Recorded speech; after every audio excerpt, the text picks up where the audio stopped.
All right, let's get to some politics. A lot has been going on. I want to talk a little bit about Bernie Sanders. Democratic presidential candidate Bernie Sanders was interviewed over the weekend. He said that economic inequality and institutional racism are parallel problems that must be addressed simultaneously.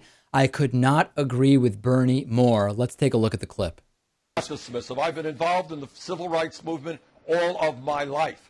And I believe that we have to deal with this issue of institutional racism. But this is what I also believe. And speaking to the SCLC last night, this is what I quoted. Martin Luther King, when he died, when he was assassinated, understood and was working on a poor people's march. We have to end institutional racism, but we have to deal with the reality that 50% of young black kids are unemployed, that we have massive poverty in our country, and we have an unsustainable level of income and wealth inequality. The criticism that's come to you at this, though, is that your answer is always economic injustice, and that many African-American activists believe, no. You've got to deal with race. Racism is a separate, institutional racism is a separate problem from economic injustice. They are parallel problems. They are absolutely correct. This is such a simple thing that so many people, actually both on the left and right, but for different reasons, don't always seem to understand.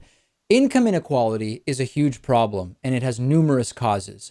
Racism is a huge problem, and the institutional component of racism is definitely very much connected to the problem of income inequality. You could take any ethnic or cultural identifier and see a pattern of similar issues depending on the level of the economic ladder that those individuals sit at. So Bernie Sanders, first of all, needs to be really careful. And I say this slightly jokingly, but actually not. Many people who have pointed out the connection between racism and economic inequality and disparities have been attacked, some even assassinated in history. So we have to think about that. But the Venn diagram of these issues really does overlap a lot. Income inequality has its own set of problems that aren't necessarily race issues. Racism has its own problems, which aren't necessarily income inequality problems. Poor white people have been screwed pretty badly in this country, but they still have some of the advantages that can be lost when you don't have whiteness as a factor, as a trait in the United States.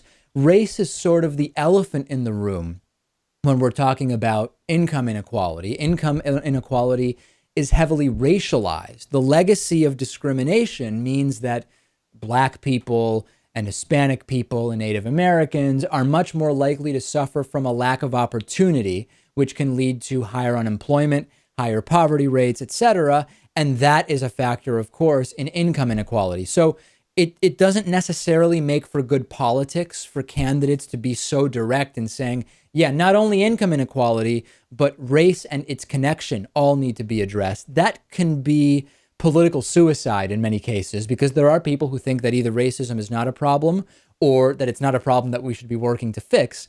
But it is the reality, no question about it. And absolutely fantastic that Bernie Sanders is saying this. It is fantastic.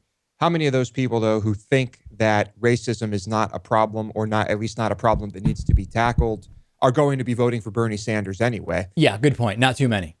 Yeah, you could ask that. But yes, I think it seems like income inequality and the problems with our tax system and corporations, I think that should be his biggest message and his clearest message.